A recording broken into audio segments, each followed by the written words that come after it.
Keinformasi lainnya, pemirsa, polisi menetapkan 4 tersangka dalam kasus dugaan perundungan di Biru School Serpong.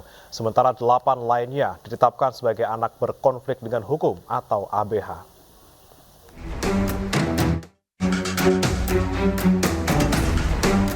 Usai melakukan gelar perkara, polisi menetapkan 4 orang tersangka dan 8 anak berkonflik dengan hukum atau ABH dalam kasus dugaan perundungan di Biru School Serpong. 4 tersangka yakni E, R, J, dan G. Sementara 8 ABH tidak dibeberkan identitasnya. 12 orang tersebut dijerat dengan pasal tentang perlindungan anak dan tindak pidana kekerasan seksual. KPAI mengapresiasi penanganan kasus oleh Polres Metro Tangsel dan terus mengawal kasus agar tidak ada hak-hak anak yang terabaikan. Jadi total yang ditetapkan sejumlah 12 orang dengan rincian 8 orang anak berkonflik dengan hukum dan 4 orang tersangka melakukan tindak pidana kekerasan terhadap anak di bawah umur dan atau pengeroyokan sebagaimana dimaksud dalam pasal 76C junto pasal 80 Undang-Undang RI nomor 35 tahun 2014 atas perubahan kedua Undang-Undang RI nomor 23 tahun 2002 tentang perlindungan anak dan atau pasal 170 KUHP. Yang masih perlu kita kawal adalah bagaimana penegakan Undang-Undang Perlindungan Anak dan sistem Undang-Undang Sistem Peradilan Pidana Anak. Dan tentu saja dalam hal ini jangan sampai ada hak-hak anak yang terabaikan. Kami mohon kerjasamanya semua komponen OPD terkait yang ada di sini dari Kementerian dan Kepolisian agar kita bersama-sama menuntaskan kasus ini dan ini menjadi pembelajaran untuk seluruh rakyat Indonesia. Peristiwa perundungan terjadi pada 2 dan 13 Februari 2024. Perundungan pertama dilakukan dengan dalih tradisi tak tertulis sebagai tahapan bergabung dalam kelompok. Sementara perundungan kedua dilakukan karena korban menceritakan perundungan yang dialaminya pada tanggal 2 kepada saudaranya. Jadi untuk yang motif sementara yang bisa kami simpulkan yaitu ada 2, yaitu kejadian pada tanggal 2 dan tanggal 13 Februari 2024. Pada tanggal 2, untuk para anak pelaku menjalankan semacam tradisi yang tidak tertulis sebagai tahapan untuk bergabung dalam suatu kelompok.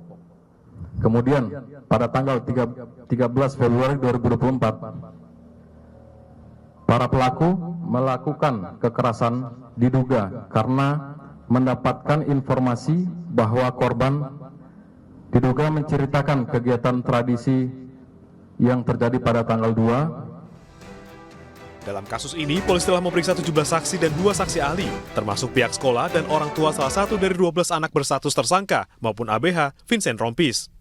Perundungan terjadi di sebuah warung di sekitar sekolah. Akibatnya, korban mengalami sejumlah luka memar dan luka bakar.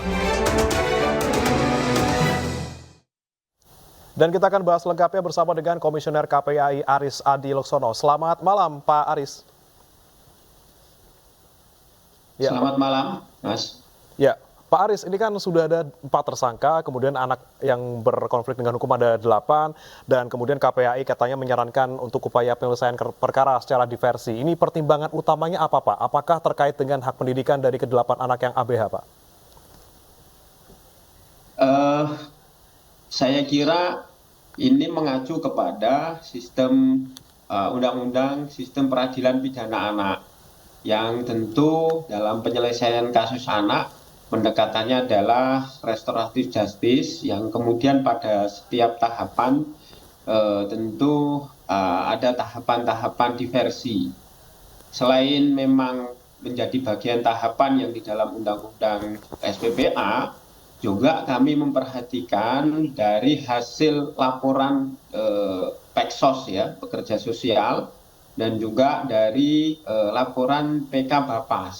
Dan itu tentu kita rumuskan pada saat gelar perkara, sehingga kemudian ada tahapan-tahapan yang kemudian memang harus dilalui.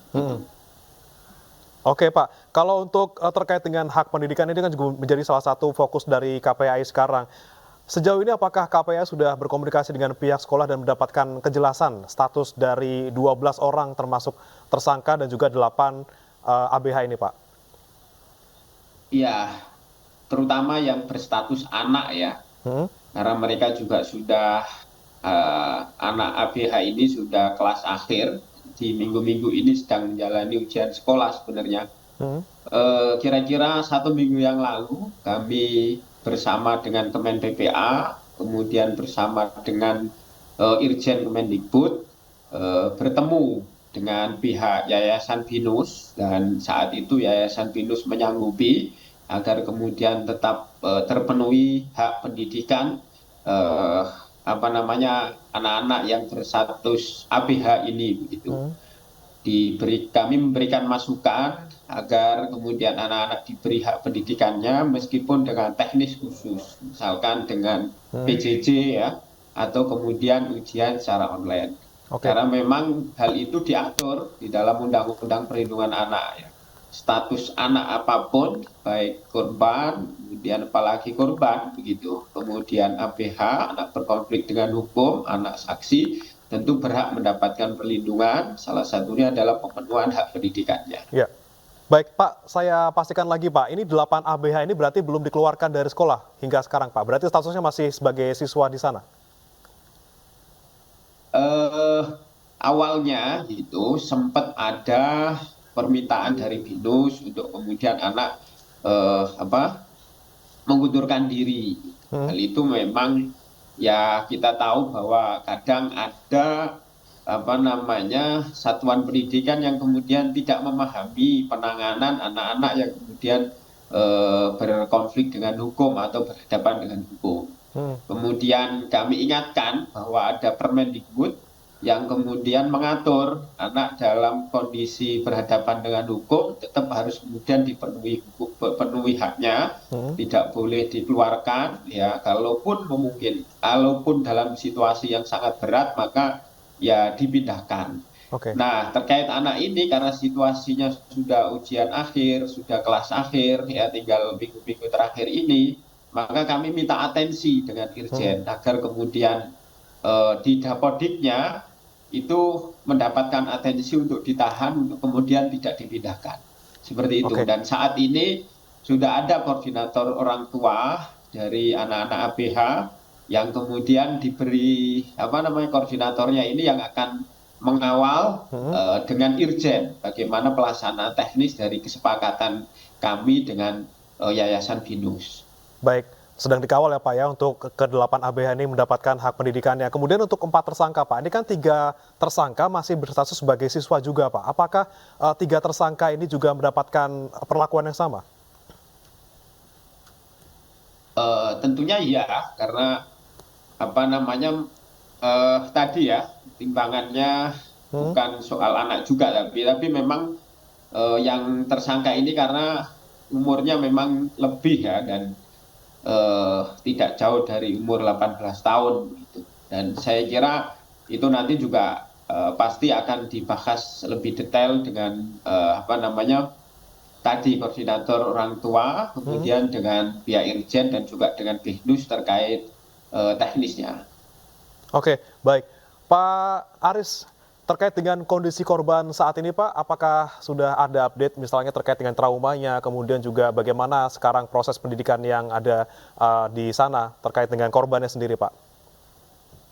Tentu kondisinya berangsur membaik dan kami terus pantau melalui pendampingan dari UPTD PPA ya. Hmm? Kami minta UPTD PPA Tangsel kemudian memberikan pendampingan secara psikis, kemudian juga melakukan rehabilitasi ya, pemulihan agar anak ini kemudian berangsur-angsur siap kemudian secara mental gitu dan beraktivitas, bersosialisasi dan juga aktif di pembelajaran begitu, aktif di sekolahnya kembali ya.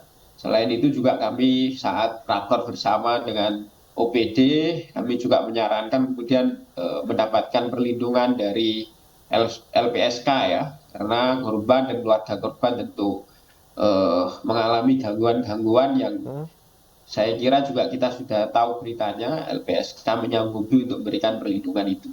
Baik, Pak terakhir singkat saja Pak terkait dengan pendampingan KPAI dan juga nanti bersama dengan lembaga lain seperti Kemen PPA ini seperti apa paling dekat untuk bisa melindungi hak-hak hukum dari 8 ABH dan juga 3 tersangka maupun 1 tersangka lainnya, Pak? Ya, yang utama tentu tadi ya, pendidikan anak dalam status ABH. Kemudian yang berikutnya tentu proses hukumnya ini agar kemudian lebih cepat lagi hingga ada kepastian putusan sehingga masalah yang kemudian menimpa kepada anak-anak kita ini segera tuntas sehingga anak ini kemudian bisa menjalani putusan dan proses pendampingan tentunya terus karena itu memang hak mereka pada proses hukum dan juga proses setelah putusan begitu sehingga nanti mereka tidak terhambat tumbuh kembangnya meskipun berhadapan dengan hukum. Saya kira itu. Baik, terima kasih Pak Aris Adileksono, Komisioner KPAI atas informasinya dan juga perkembangannya pada sore hari ini. Selamat sore, salam sehat Pak.